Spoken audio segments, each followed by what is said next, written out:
disponíveis para ouvir a palavra de Deus esta manhã?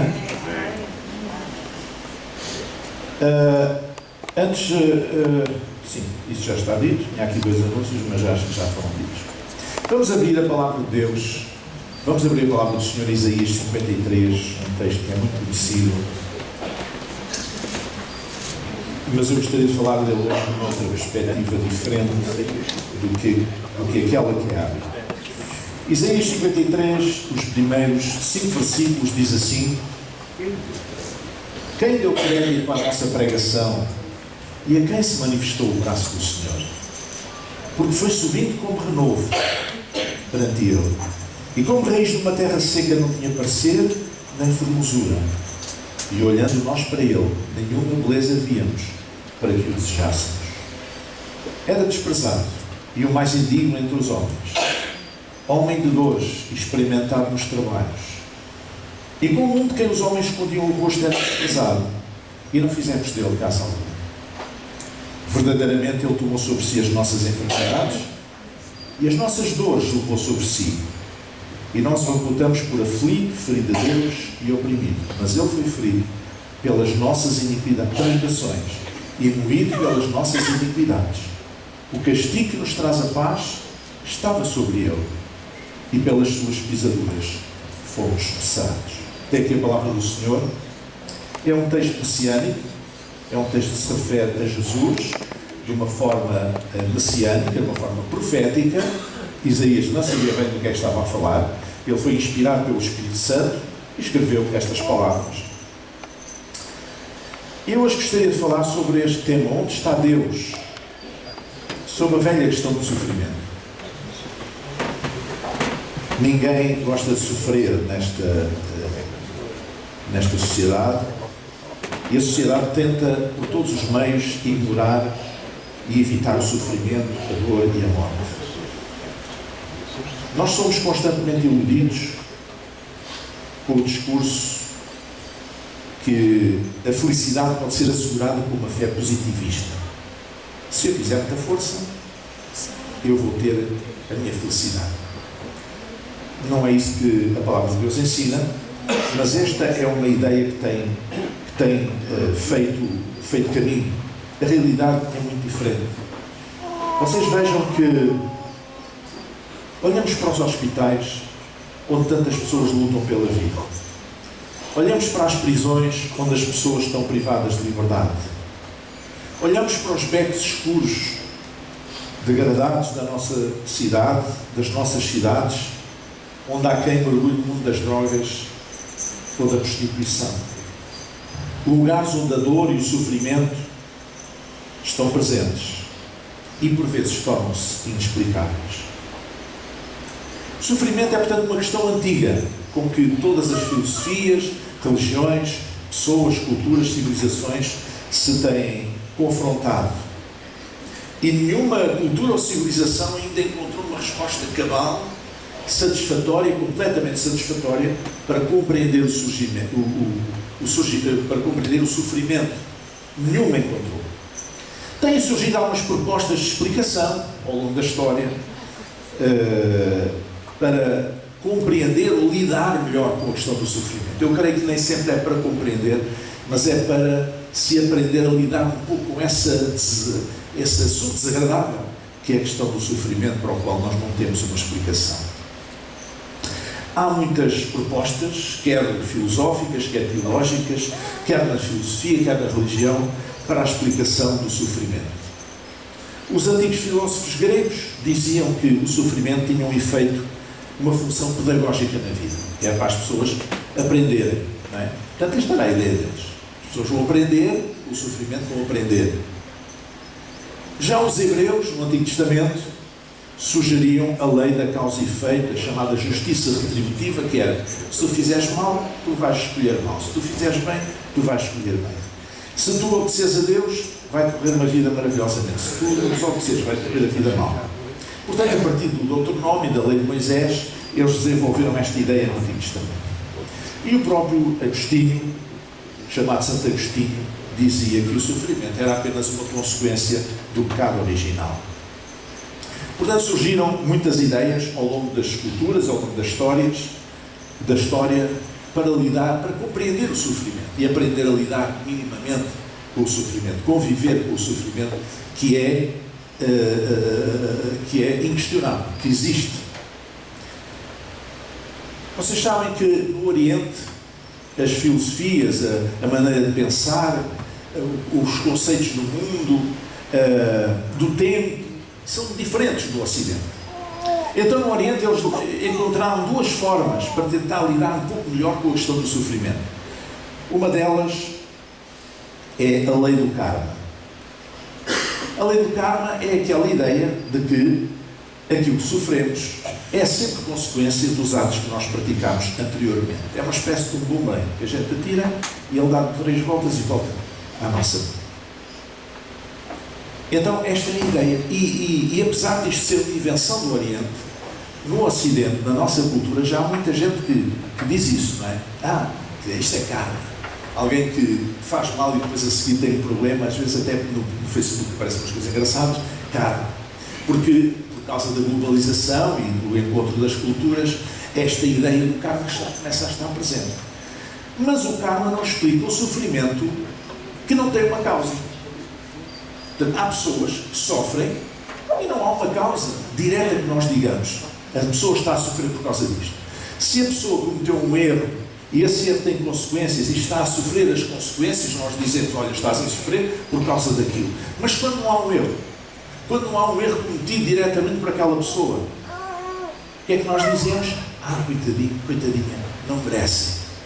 Não merecem o mal que estão a acontecer. Quando nós dizemos isto, queremos dizer, eu não sei porque é que ela está a sofrer.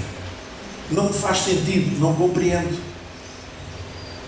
O segundo princípio do Oriente é o princípio da reencarnação.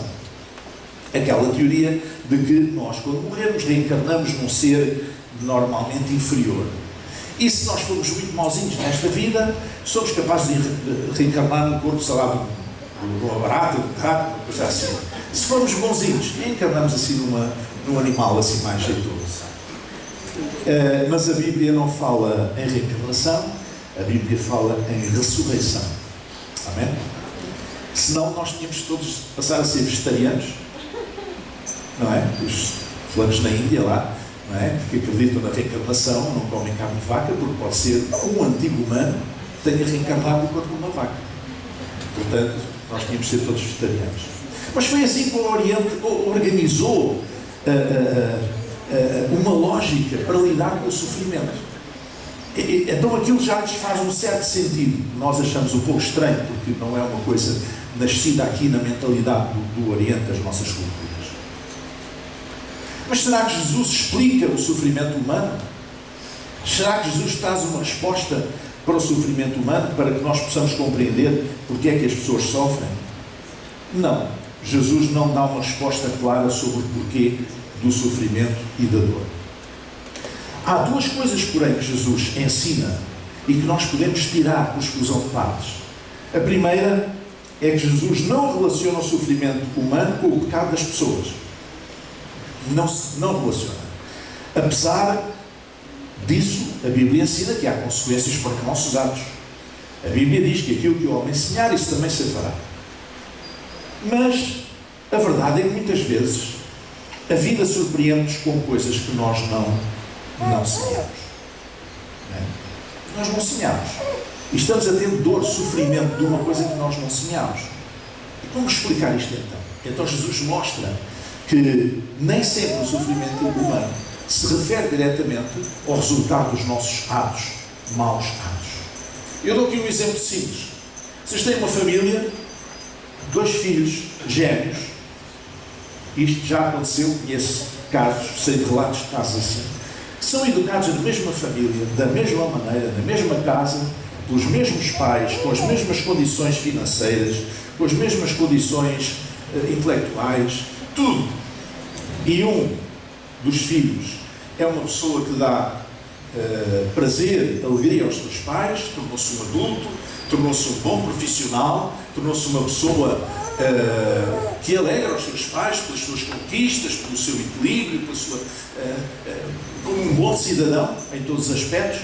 E o outro, que é gêmeo, tornou-se um bandido, um drogado, um ladrão, uma pessoa marginal. Isto já tem acontecido. Como é que nós podemos atribuir, digamos, aos pais, às circunstâncias, à sociedade, à família, quando ambos tiveram exatamente o mesmo ponto de partida? Não. Eles fizeram escolhas. Então Jesus não relaciona todo o nosso sofrimento, todo o sofrimento humano como resultado dos nossos atos. E também não relaciona o sofrimento humano com o resultado, ao contrário, do mito judaico que existia na época, com as falhas dos nossos pais ou dos nossos antepassados. E eu vou ler apenas aqui João 9, uns versículos, e que diz o seguinte: passando Jesus viu um homem cego de nascença, e os seus discípulos lhe perguntaram, dizendo: Rabi, quem pecou, este ou seus pais, para que nascesse cego? Jesus respondeu: nem ele pecou, nem seus pais, mas foi assim para que se manifestem nele as obras de Deus. Amém? Eles tinham aquela ideia, havia aquele mito judaico de que quando alguém nascia cego, não era culpa dele, com certeza, mas devia ser dos pais, ou dos avós, ou assim. E Jesus explica que não foi, não é nada disso, não tem nada a ver com isso. Vocês conhecem aquela parábola, este tem outro nome, não me lembro agora, fábula, aquela fábula do lobo e da ovelha, que vão ambos beber ao riacho, e está o lobo a beber, a nascente está ali, o riacho corre para aquele lado, aqui está o lobo, e vem aqui a ovelha e vai beber também, uma ovelha ainda cordeira. E o lobo diz assim: estás-me a sujar a água.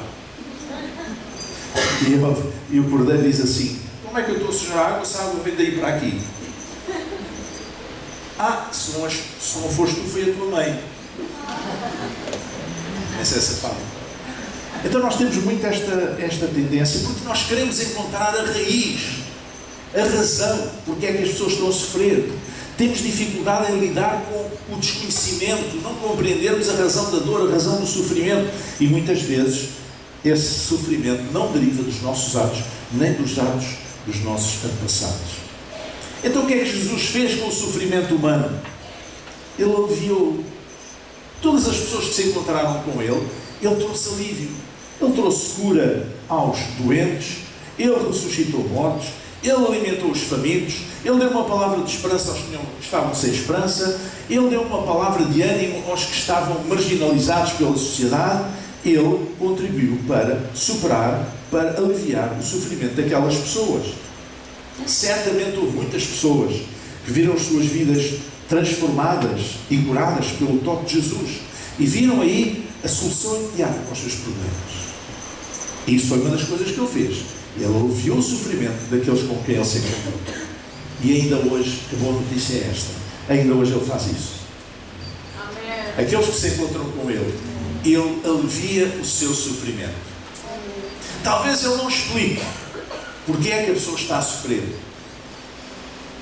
mas pelo menos ele alivia o seu sofrimento.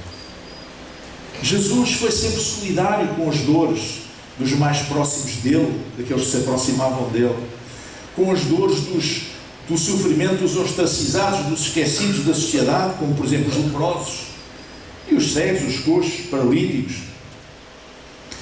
Esses eram os que com ele partilhavam as suas dores e encontravam nele um gesto de compaixão e de misericórdia. Mas Jesus não se preocupou apenas com essas pessoas. Ele também prestou muita atenção aos ricos, àqueles que não tinham esse tipo de problemas. E cito apenas aqui dois exemplos: o caso de Nicodemos e o caso do jovem rico. Foram dois casos em que Jesus disponibilizou-se da mesma maneira que fazia para qualquer pessoa, disponibilizou-se para atender, para escutar, para falar, para aconselhar, para ajudar, para apoiar, para trazer à salvação, para trazer ao caminho da salvação essas pessoas, apesar de serem ricos. Nós podemos pensar aqui no caso de Jó, por exemplo. Jó é o livro mais antigo da Bíblia e o seu grande tema é o tema do sofrimento humano, do sofrimento inexplicável. Nós mencionámos a história de Jó na semana passada, no domingo passado. Então a Bíblia diz que havia um homem na terra de Uz, cujo nome era Jó, e este era homem íntegro, reto e temente a Deus, e desviava-se do mal. Era íntegro, reto, temente a Deus, desviava-se do mal.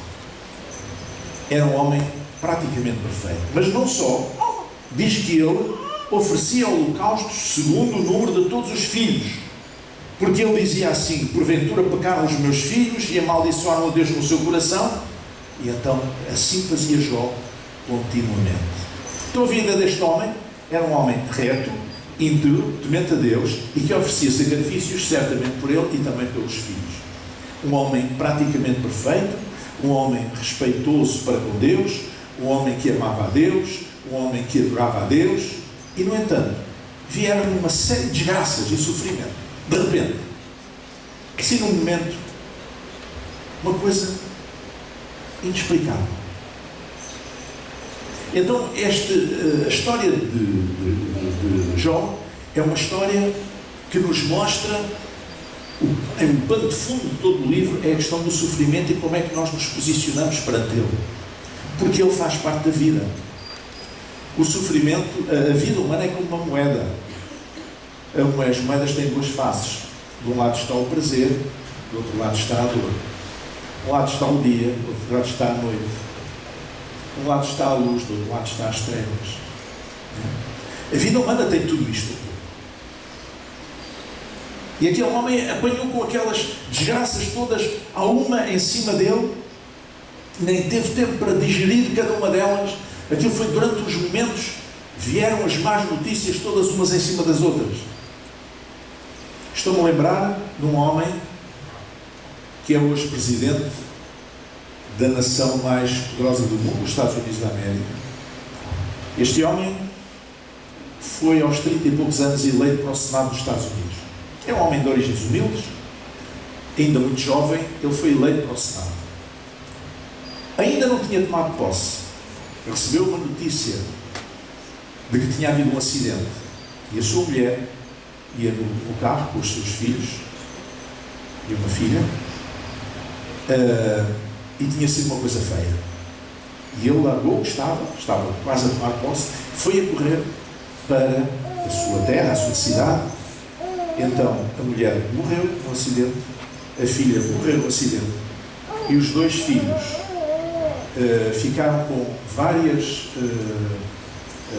problemas aos partidos, problemas graves, e passaram uma temporada no hospital. Eram muito pequenos. Aquele homem lá conseguiu reconstruir a sua vida, esteve para se demitir, não tomar posse no Senado, porque para ele a família era principal, mas ele lá conseguiu conciliar as coisas e os seus colegas e companheiros também achavam que ele devia continuar e ele conseguiu então conjugar as coisas, acompanhou os seus filhos pequenos, esses dois acidentados no hospital durante bastante tempo, até que eles se recuperaram, e depois, anos mais tarde, voltou a casar e a ter uma outra filha com a sua segunda esposa, e os seus filhos cresceram. Certamente que este homem seria um pouco como Jó.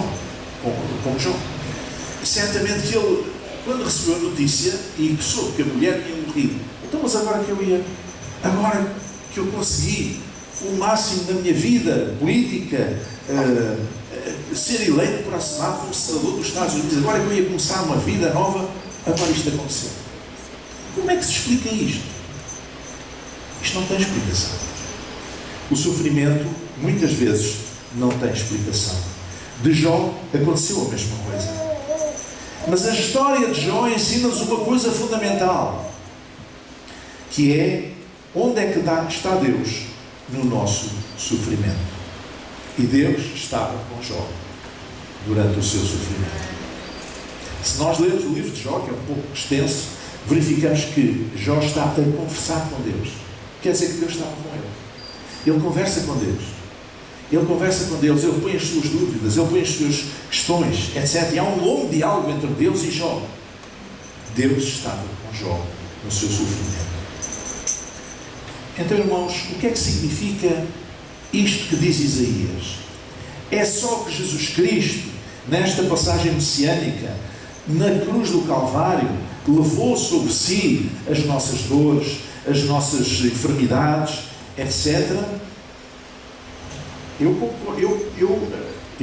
creio nisso, mas também creio, por vezes, Deus liberta-nos das enfermidades e dores, mas outras vezes Deus está presente connosco nas nossas dores e nas nossas enfermidades.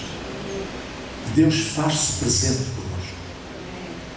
E certamente que qualquer um de nós já passou por alguma aflição, sabe que ter um ombro amigo, ter alguém em quem confiar, ter alguém que chora connosco, ter alguém que põe o seu braço sobre nós, ter alguém sobre cujo ombro nós possamos chorar, é das coisas mais importantes desta vida. Não nos sentirmos sozinhos quando estamos em sofrimento. Alguém disse: eu já não vejo a dor como uma ação punitiva de um Deus irado contra um réu pecador. Remeto-me para o mistério e para os braços de Deus, o Pai amoroso de Jesus, na certeza que um dia Ele limpará pessoalmente as lágrimas de todos quantos sofrem. Amém?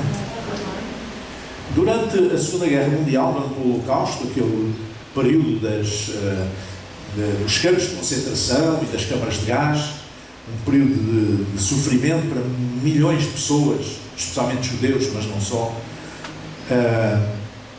Depois disso passar, aos sobreviventes, foi feita uma espécie de uma pesquisa, um questionário aos sobreviventes. E havia 2 ou 3 grupos. Um dos grupos eram pessoas que eram pessoas de fé. Não importa agora a fé, mas eram pessoas de fé antes de serem presas, antes de ir para os campos de concentração. E outro grupo eram pessoas que não tinham fé. E eles fizeram essa entrevista, esse questionário, esse inquérito a essas pessoas, passados muitos anos. E então aqueles que fizeram o inquérito nunca tinham estado nos campos de concentração. Reparem, os que fizeram o inquérito nunca tinham estado lá. E eles perguntaram: onde estava Deus em Auschwitz? Esta era uma pergunta essencial do questionário. Onde estava Deus em Auschwitz, o pior campo de concentração mais mortífero da era nazi? Onde estava Deus em Auschwitz? E é interessante que o inquérito, a análise de dados do inquérito mostra que aqueles que tinham estado, que não tinham fé quando foram para lá, continuaram e sobreviveram, continuaram a não ter fé quando saíram de lá. E os que tinham fé e sobreviveram, saíram de lá com uma fé mais forte no seu Deus. Com uma fé mais forte no seu Deus. Então uma das pessoas que lá esteve era um senhor chamado Viktor Frankl, que depois fundou uma escola terapêutica chamada logoterapia, que é a terapia do sentido. E quando perguntaram a Viktor Frankl onde é que estava Deus em Auschwitz, Viktor Frankl esteve em Auschwitz e sobreviveu também. Então ele respondeu: Deus estava ali comigo. Deus estava ali comigo. Deus estava ali comigo. Os prisioneiros que tinham fé quando foram para o campo de concentração sentiram a presença de Deus no campo de concentração.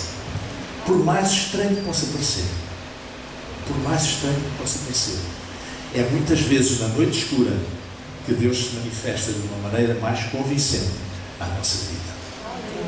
Porque muitas vezes, quando a vida nos corre bem, quando tudo corre às mil maravilhas, nós não damos muito espaço para Deus, não temos muito tempo para Deus, não gastamos muito tempo a ouvir Deus, a sentir o bater do seu coração. Mas quando estamos numa condição de impotência, de vulnerabilidade, que não podemos fazer nada, estamos ali entre nós e a morte está a um passo à nossa frente,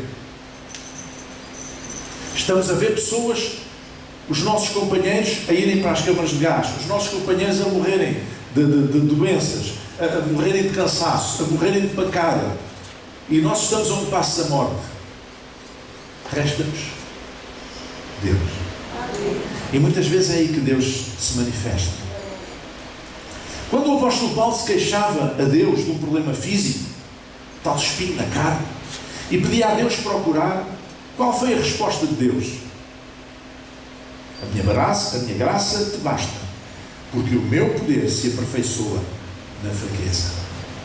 E depois acrescentou o apóstolo Paulo: de boa vontade, pois, me gloriarei nas minhas fraquezas, para que em mim habite o poder de Cristo.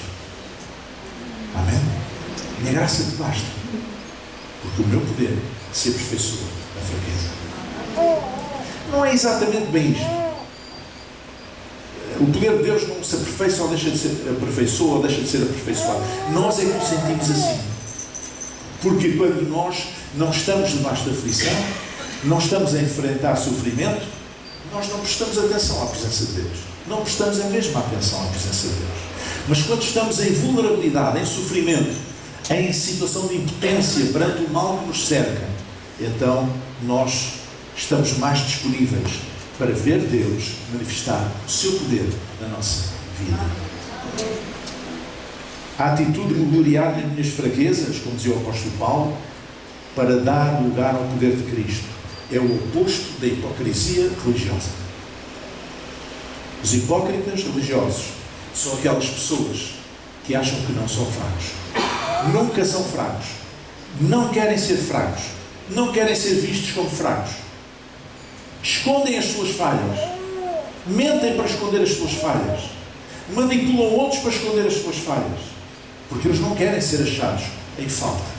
Não querem ser olhados como pessoas fracas. Mas Paulo dizia que se gloriava nas suas fraquezas, o propósito, para dar lugar ao poder de Cristo. Sou o que sou, pela graça de Deus, dizia ele. Que cada um de nós possa assumir as suas contingências, as suas limitações, e firmados na graça de Deus, essa graça que nos basta, fazer como Jesus, estando próximos do nosso próximo, do nosso irmão, está fragilizado e necessitado. Nós somos a presença de Cristo na terra. A igreja é a presença de Cristo na terra. A igreja é o corpo de Cristo, Ele é a cabeça. E Ele manifesta-se hoje no mundo como as pessoas querem através de sinais e maravilhas no céu. Não, isso é a mesma ilusão e a mesma criancice do tempo dos religiosos judeus dos dias de Jesus. Eles viram Jesus curar toda a sorte de enfermidades, ressuscitar mortos, alimentar multidões, sei lá o que é que Ele fez mais. E eles queriam, dá-nos um sinal no céu. E há pessoas que vivem disso. Vivem de pretensos sinais no céu. Não, meus irmãos. O sinal mais importante do céu é o irmão que está ao meu lado, é o meu próximo, é o meu irmão. E é aí que Deus vai manifestar. Como? Através de mim. Através de mim. Então, quando alguém perguntar onde é que está Deus? Quando você estiver a atravessar uma dificuldade, tu vais lá à igreja, então e esse Deus? Onde é que está Deus? Isto é uma mentalidade religiosa que muitas vezes nós até alimentamos, mas é uma mentalidade religiosa que existe nas pessoas. Nós, cristãos, nós que temos uma caminhada com Cristo, estamos sujeitos às mesmas dores, às mesmas aflições e ao mesmo tipo de sofrimento que pode acontecer com qualquer outra pessoa. O que faz a diferença é que Cristo está connosco, sempre, e especialmente no meio da noite, no meio da luta, no meio do sofrimento, no meio da aflição. Jó venceu aquela terrível provação e Deus restaurou completamente. Venceu toda aquela provação. Porquê? Porque ele tinha a noção que Deus estava com ele na noite da aflição, porque ele falou com Deus, porque ele ouviu Deus, e por isso a sua fé foi reforçada. Porque a certa altura ele disse: mas eu sei, apesar de tudo, mas eu sei que o meu Redentor vive. Amém? E como dizia o profeta, ainda que o produto oliveira minta, ainda que não haja comida no curral, ainda que não haja isto, ainda que não haja aquilo, ainda que eu não tenha nada para dar de comer aos animais, eu ainda confiarei no Senhor, meu Deus. E é esse tipo de fé que Deus espera ver em cada um de nós. É esse tipo de fé que Deus está à espera de ver em nós. Vou chegar em mim. Eu gostaria de terminar com uma oração muito especial por dois assuntos Um tem a ver com esta situação em que estamos a viver no nosso país, durante agora mais uma semana, mais ou menos, de situação crítica em relação aos incêndios florestais. Apesar de todos os avisos, de todas as informações, de todos os cuidados que se falam, que se devem ter, a grande maioria dos fogos florestais é atribuída a negligência. Apesar das pessoas dizerem que não se pode mandar foguetes para o ar, não se pode fazer fogo na floresta, não se pode, as máquinas não podem trabalhar nesta altura, neste pico bom, eles, ainda assim, as pessoas fazem queimadas, vão fazer churrascos para o pinhal, vão fazer tudo e depois de um bocado para um incêndio bem instalado. Portanto, vamos orar. Nós estamos perante uma mudança no nosso planeta, uma mudança climática séria. Está previsto nos próximos anos hajam ondas de calor mais reforçadas. E isto é muito mau para as pessoas mais idosas e para as pessoas doentes, etc. Portanto, vamos orar a Deus para que Deus ponha a sua mão, especialmente nesta semana, para que não hajam problemas como já houve, graves, como já houve no passado. E gostaria de orar também por Angola. Como os irmãos sabem, um antigo presidente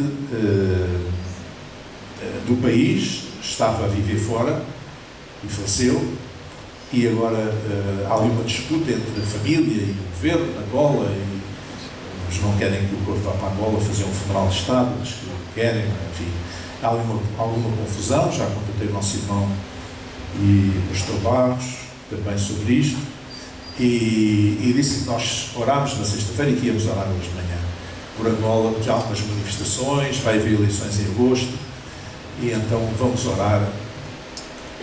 Se não orarem por mais nada, orem por amor a mim, que eu no fim do mês vou lá. Para que não haja problemas nenhum especiais,